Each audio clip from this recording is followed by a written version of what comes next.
Hello everyone, welcome to the channel Statistica Hub. Now in this lecture, we'll do the topic inverse. For studying inverse, let's just recall first that when we have done functions, in that we have done the mappings too, and we know that the functions are defined in three types of mapping, okay, which are as one map or injective, onto map or surjective, and one and onto, which is said to be of bijective. Okay, and this one-to-one map has actually a left inverse. One-to-one map has a left inverse and onto map has a right inverse. And a bijective map is actually two-sided, which has left and right inverse both, and those left and right are both equal in that case, and so we say that it possesses an inverse, which is unique because it has left and right inverse both equal. Okay. Now, let's just say that if we have a matrix of A of m cross n, and this matrix is said to be of full row rank, if its rows are linearly independent. If its rows are linearly independent. And similarly, this same matrix is said to be of full column rank if its columns are linearly independent. Okay, this is by the property of linear transformation. We have done this concept that if we have a linear transformation and a matrix of A of m cross n, then the matrix is said to be of full row rank if all the rows of this matrix are linearly independent, and this same matrix is said to be a full column rank if all the columns are linearly independent. Okay, now by considering this concept, we have a matrix A of m cross n, and if we have to find the left inverse of this matrix, we have taken this concept of row rank and column rank here because we can find the inverse of that matrix only which has its rank is equals to its dimension of column space, or you can say dimension of the row space. Okay, that means okay, by dimension actually I means that a matrix has to be invertible, and matrix is invertible when it has rank of matrix is equals to column space of A, or you can say row space of A. That's why we have taken into account the concept of the full row rank and column rank, that a matrix here we are considering is actually invertible. Okay, now if I want to find the left inverse of this matrix A, then there exists a matrix B such that BA is equals to identity. Okay, BA is equals to identity.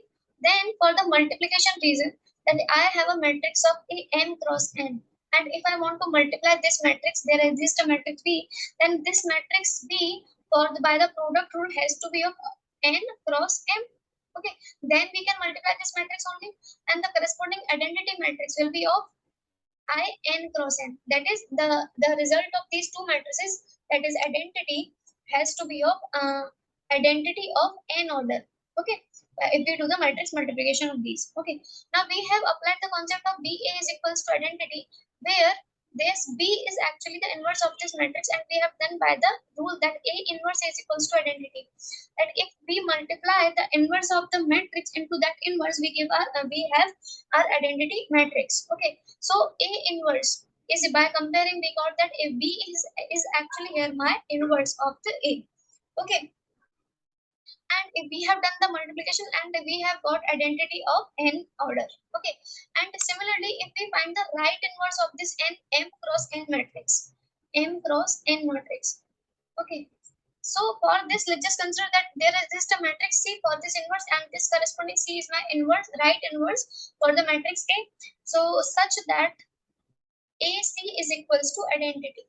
Okay, and we have A of m cross n. So for the matrix rule, similarly for B, this matrix C has to be of order n cross m for the identification rule, and the corresponding identity matrix will be of order m cross n. Okay, so you can see that the left inverse of the matrix, which is BA, is equals to identity, where the identity matrix is of n order. Okay, and in the right inverse, we have the right inverse of A, which is AC equals to identity, where identity is of order m order. Okay, this is the case for the matrix where we have a matrix of order m cross n. We are not taking up any square matrix or anything. We are just taking a matrix of m cross n order. Okay. So in that case, we are finding left inverse and we are finding right inverse. Okay. Now, if a matrix A, okay, if we have a matrix A which is a square matrix, then in that case, let's just say we have a matrix of A n cross n order. Okay, so in that case, we have a right inverse, which is we have defined AC is equals to identity. In that case, A is of n cross n, and for the multiplication, C is also be of n cross n, and my identity is also of order n. Okay, and similarly, if we talk about the left inverse, then that means BA is equals to identity. Then B is of also of order n cross n, A is of order n cross n, and I is also of order n. Okay, so in this case, if we have a square matrix, then we have our B is equals to C. That my right inverse is equals to left inverse in my in the square matrix case. Okay, so in the square matrix case, as we have both inverses equal, in that case we say that we have a unique inverse. We have a unique inverse because we have right inverse is equals to left inverse. You can see it like this, that let's just consider that I have a left inverse which is B. Okay, now I can write this inverse is equal B as B is equals to identity, because multiplying the matrix into identity will not cause any effect to the matrix. It will be equals to B. Okay, so I can write this as B identity in the format of AC, because AC is also equals to identity, so that will be equals to BAC. Okay, now BA is also equals to identity by the property of left inverse. That means IC. Okay, so and IC is equals to C. So we got B is equals to C in the case of square matrix. In the case of square matrix. That's why we say that a square matrix possesses a unique inverse. Okay, so if we are saying that if I have a matrix A of n cross n, okay, then we can also say that A has a right inverse, A has right inverse, A has left inverse, A has left inverse, A has an inverse, okay, and A, that the rank of A is equals to n. These are actually the same things. I can state the inverse of the square matrix in any way. That we have studied, we have seen this here, that if A has an inverse, then the right inverse and the left inverse both are equal in that case, and those inverses are actually equal. Okay, so these are actually the same thing, that if we say that a rank of A is equals to n, that means it possesses an inverse. Okay, so we can define the inverse of the square matrix. We can state the inverse of the square matrix in any way. These statements are actually equivalent. Equivalent. We can say it in any way. Okay. Now, if we talk about the diagonal matrices, okay, if we have the diagonal matrix, then the diagonal matrix are actually invertible if all its diagonal elements, are non-zero. Diagonal matrix is invertible if all its diagonal elements are non-zero. Okay, non-zero. Now you can see it like this. That's I can write this diagonal matrix A into this format, which is diagonal d1, d2 to dn, which is actually d1 0 0 0 0 d2 0 0 0 and goes on to 0 0 0 dn. Okay, So this is actually the diagonal matrix. I can represent it in this way too. Okay, so this matrix A, which is equals to diagonal of d1 d2 to dn, where all the diagonal elements are actually non-zero. If each diagonal element is non-zero, then we can find the inverse of this diagonal element very easily. That is actually the inverse of the corresponding elements of the diagonal. That is d1 inverse, d2 inverse to dn inverse. Okay, I can write it as diagonal of 1 upon d1, 1 upon d2 to 1 upon dn. Okay, so if we have a diagonal matrix which has all of its diagonal elements as non-zero, then we can find the inverse of the diagonal matrix by using this, that A inverse is actually the diagonal matrix with the inverse of the corresponding diagonal elements. Okay. Similarly, if we talk about the lower and upper triangular matrix, okay, they also possess an inverse. If all the diagonal elements of the lower and upper triangular elements are non-zero. Okay, so same for like the diagonal. If in the lower and upper triangular matrix, if all the diagonal elements are non-zero, then only we can find the inverse of the lower and upper triangular matrix, and the corresponding inverse of these lower and upper triangular matrices are also lower and upper triangular. For lower triangular matrix, if its inverse exists, then it will also be lower triangular. And if we have upper triangular matrix and if its inverse exists, then the inverse is also upper triangular. Okay. Now, there is a very important properties in the diagonal form, which is, let's say if we have a matrix A n cross n, which is complex or real, anything complex or real on any field. Okay, and this matrix A is said to be strictly diagonally dominated. Strictly diagonally dominated if we have mod of aii greater than sigma j equals to 1 to n, I is not equals to j, mod of aij, or I equals to 1 to n. What I have written down here is that a matrix A, which can be of any field like complex or real, then this matrix A is said to be of strictly diagonally dominated.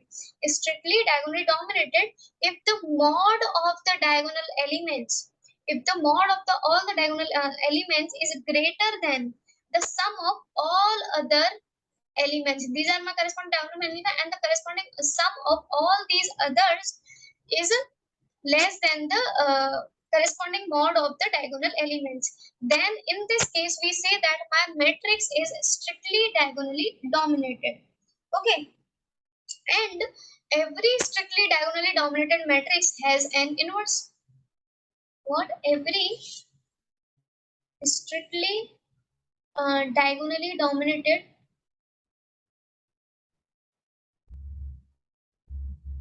matrix has an inverse. So this is the property through which we can check that my matrix is strictly diagonally dominated or not. Okay. Okay. Now let's just see some properties of inverse. Properties of inverse. So for the inverse to be exist, that for a matrix to be invertible, we can check it by like this. Whether let's just say a square matrix. I have this square matrix A. Okay. And this square matrix, if we have a square matrix which is non-singular, non-singular, we mean by non-singular that if the determinant of A is not equals to 0.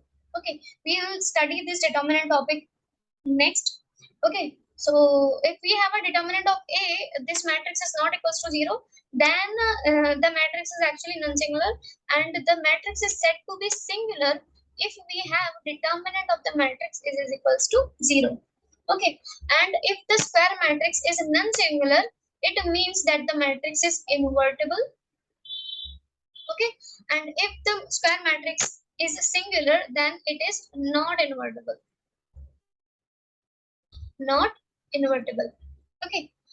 Now the properties are like that the A inverses inverse is equals to A. Second property is that A transpose inverse can be written as A inverses transpose, and that A B's transpose is equals to B inverse A inverse, and the sum of two non-singular matrices, the sum of two non-singular matrices need not to be non-singular. Okay, so in this we are saying that if we have a two non-singular matrices, by non-singular, if their determinants are not equals to 0, then the corresponding sum of these two non-singular matrices need not to be non-singular. Okay, now there is a matrix which is a permutation matrix. Permutation matrix. Okay, so we have studied the identity matrix. Okay, we have done this. That is my identity matrix of 3 cross 3. This is my identity matrix of 3 cross 3, and the corresponding inverse of this identity matrix is identity matrix, that is I, and inverse is equals to I. Okay, and the permutation matrix, what is permutation matrix? Let's just see it, that a permutation matrix is those matrices with entries, zeros and ones such that each row and each column has exactly one one. Okay, that permutation matrix are actually those matrix which has entries of 0 and 1, and the entries are like that each row and each column contains exactly 1 1. Okay, this is the case of identity, but here we didn't say anything about identity, we didn't say anything about the order of this, but we just have said that we have a matrix, permutation matrix are those matrices which have zeros and ones. Okay, and these zeros and ones are such that each row and each column has exactly 1 1. So 1 0 0 0 1 0 0 0 1. This is my permutation matrix. Permutation matrix. Okay, and this is also my permutation matrix 0 1 1 0. This is also my, but these are not identity, but they follow the property of permutation, which is each row and each column contains exactly 1 1. So this is my permutation matrix, this is my permutation matrix. If you will see this in 4 cross 4, then it will be like 1 0 0 0 0 0 1 0 0 1 0 0 0 0 0 1. Okay, this is my permutation matrix in 4 cross 4. You can see that each row and each column has exactly 1 1. This row has 1 1, this row has 1 1, this row has 1 1, this row has 1 1. Okay, similarly each column has only 1 1. Okay, so this is how we can define, we can write permutation matrix in any format, for 4 cross 4, for 3 cross 3, for 2 cross 2, in any format. Okay, now you can see that the permutation matrix, let's just consider this, this is a matrix, identity matrix of 3 cross 3, and this is a permutation matrix, let's just define it by P. This is a permutation matrix of 3 cross 3. Now you can see this permutation matrix of 3 cross 3 is actually gained when we have interchange two rows, which is we have interchange r1 and r1 by r2. Okay, if we interchange these two rows, which is like this, if we replace these two rows, we will get 1 0 0 0 1 0 0 0 1. Then that will equals to identity. Okay, so if P is a permutation matrix obtained from identity, P is actually my permutation matrix which is obtained from identity by interchanging any two rows. This is the special case that if we have a permutation matrix which is gained by identity by interchanging permutation matrix P obtained by identity by interchanging any two rows, in that case my inverse of the P, that is inverse of the permutation matrix, is equals to P, and the P square is equals to identity. P square is equals to identity and P inverse is equals to P in that case. Okay. So if you have any matrix which is of this format, which is of permutation matrix, then you can easily find the inverse and the powers of these matrix like this. Okay. Okay. Oh, and for the general case that P is my permutation matrix, then at that time, okay, let P be the permutation matrix. Then at that time, P inverse is actually P's transpose. P's inverse is actually P's transpose, because in that case you can see the identity's inverse is equals to identity, and identity's inverse is also identity. Okay. So in this particular case, when we have permutation matrix which is obtained by interchanging any two rows of the identity matrix, in that case we have P inverse is equals to P and the square of the permutation matrix is equals to identity. Okay. Now let's just find the inverse of 2 cross 2 matrix. How can we find the inverse of 2 cross 2 matrix? Let's just see this, that we have a matrix A which is A, B, C, D. Okay, this is a matrix of 2 cross 2. Okay, now if we have to find the inverse of this matrix, then I can write it as AX is equals to identity, where X is my inverse. Then X is equals to A is equals to X inverse. Sorry, X is equals to inverse. Okay, you can write it in any way. Okay, so if we'll find the values of the X, if we find the values of the X, then you can get the inverse of this matrix. We can find it like this, that A is my A, B, C, D. The values of the elements of this X matrix, consider let's x1, x2, y1, y2, which is equals to 1, 0, 0, 1. Okay, so if we'll just form these equations, which will be ax1 plus b y1 equals to 1.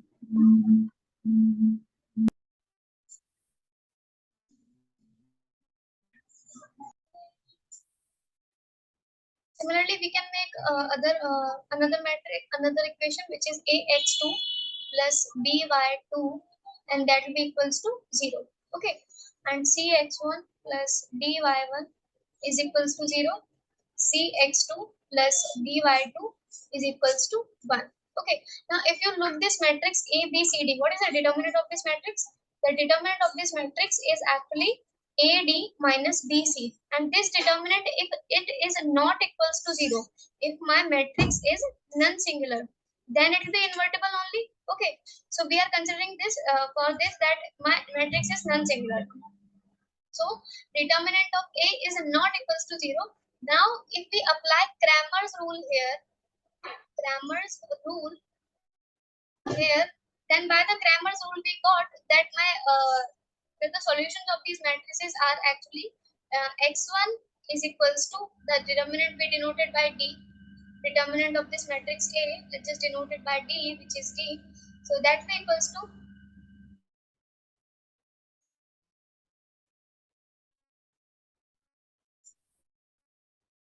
we will have the solution of this x1 as d upon, okay, it is the d symbolized here, so let's just take its determinant of a only. Okay, so this is my determinant of a. So if we apply the Cramer rule, we will get the solution of x1, which is a d upon determinant of a. Similarly, x2 will be equals to minus b upon determinant of a, and y1 is equals to minus c upon determinant of a, y2 is equals to a upon determinant of a. You can check it by Cramer rule. Okay, I have taught this in the earlier lectures. Okay, so my matrix, the inverse of this matrix is actually d upon determinant of a minus b upon determinant of a. I have just put the values of these x1, x2, y1, y2, and minus c upon determinant of a upon determinant of a, which can be written as 1 upon determinant of a, and that is d minus b minus c a. Okay, so this is my A inverse. This is my A inverse. Okay. Now, if you look this closely, that this is my matrix A, which has elements A, B, C, D, and the inverse of this matrix is D minus B minus C A. So you can find the inverse of a 2 cross 2 matrix in actually very simple steps, which is find the determinant of A. Okay, find determinant of A.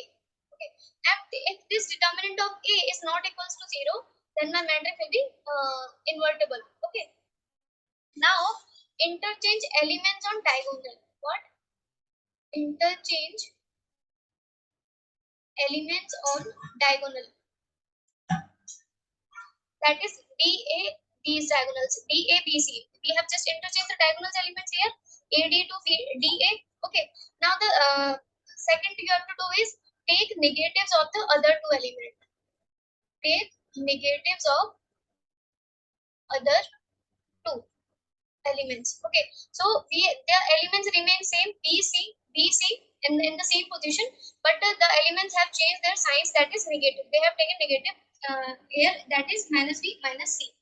And after all this process, we have to multiply this matrix by 1 by determinant of A. Multiply by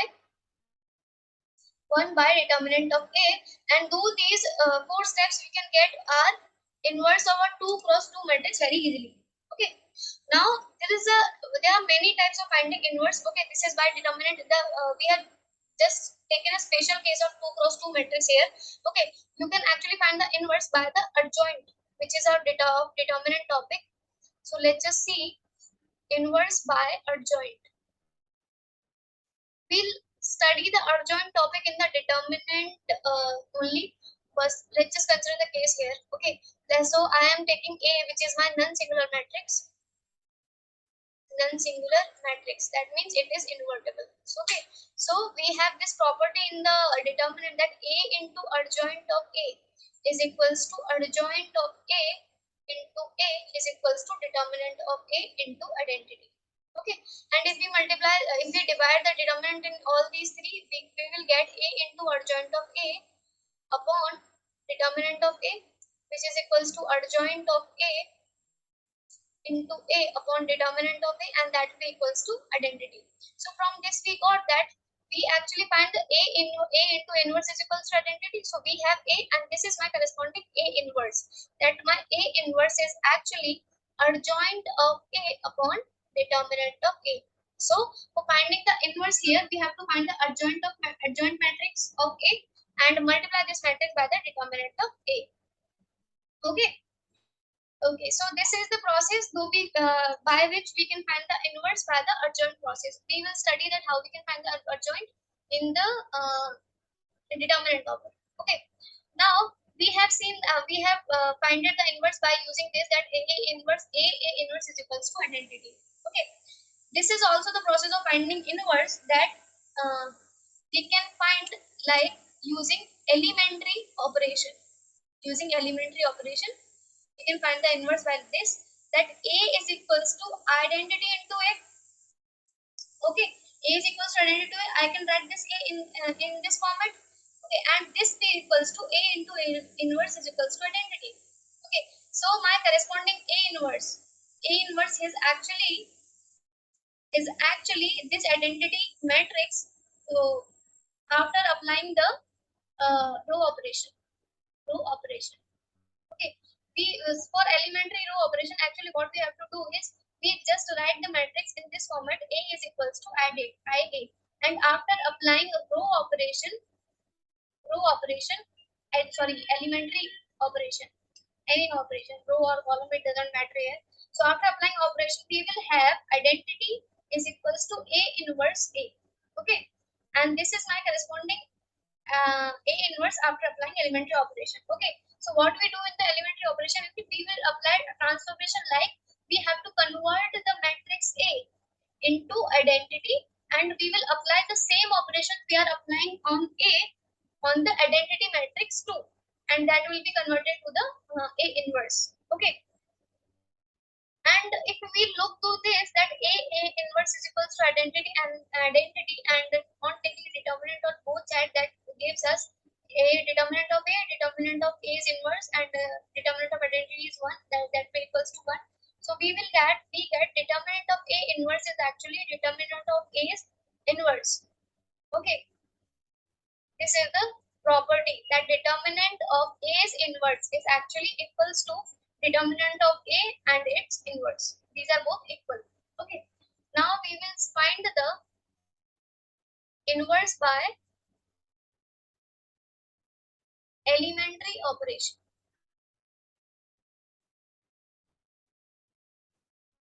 or you can say elementary transformation. Okay.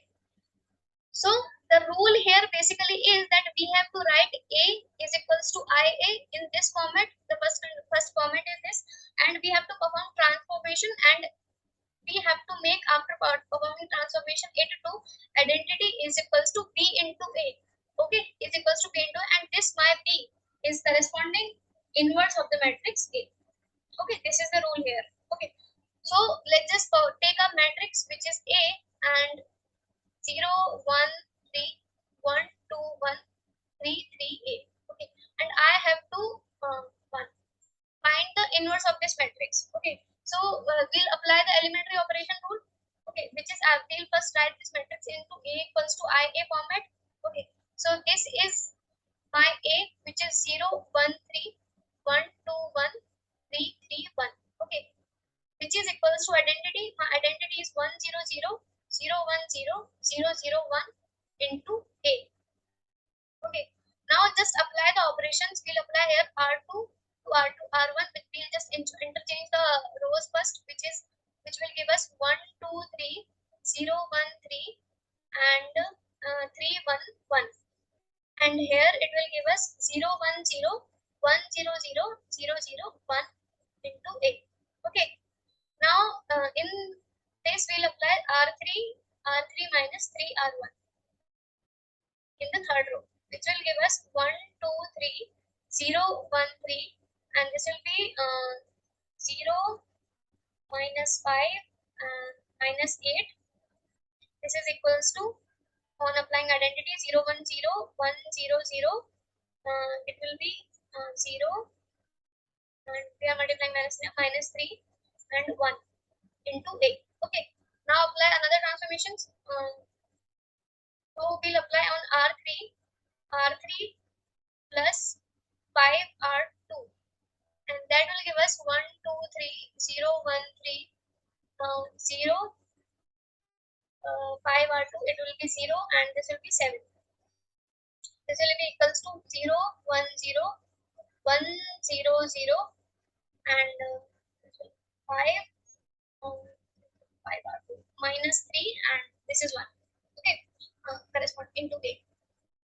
Okay, now R3 R3 divided by 7, and this will be 1, 2, 3, 0, 1, 3, 0, 0, 1, and 0, 0, 0, 1, 0, 1, 0, 0, 5 by 7, minus 3 by 7, and 1 by 7. Okay, now let's just make this 0 and this 0. For this we'll have to apply the operation R2 minus 3 R3, and in R1 we'll apply R1 minus 3 R3. Okay, and this will give us 1, 2, 0, 0, 1, 0, 0, 0, 1, and in this into the here. It will be, okay, we have to do carefully the calculation, to do the calculation very carefully, which is minus 15 by 7, 16 by 7, and it will be minus 3 by 7, minus 8 by 7, 9 by 7, and minus 3 by 7, 5 by 7, minus 3 by 7, and 1 by 7 into 8. Okay, now let's just make this 0, and for making this 0 we'll have to apply the operation R1 minus 2 R2, and the equation will be, let's just erase it first.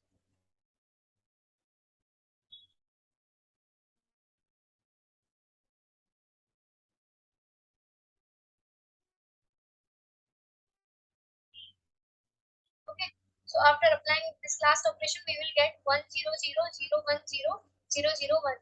Okay, and that equals to R1 minus 2 R2. In this operation it will be R1 minus 2 R2. Okay, so minus 1 by 7 minus R1 minus 2 R2, 16. Okay, minus 2 by 7, and 3 by 7, minus 8 by 7, 9 by 7, minus 3 by 7, 5 by 7, minus 3 by 7, 1 by 7 into A.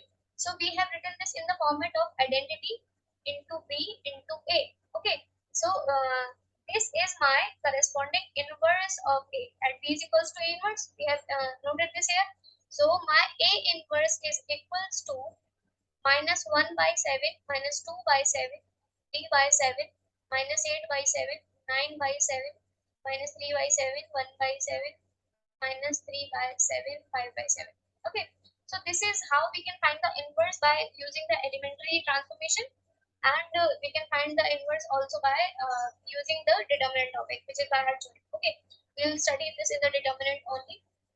Okay. So this is all about the inverses. Let's meet in another lecture.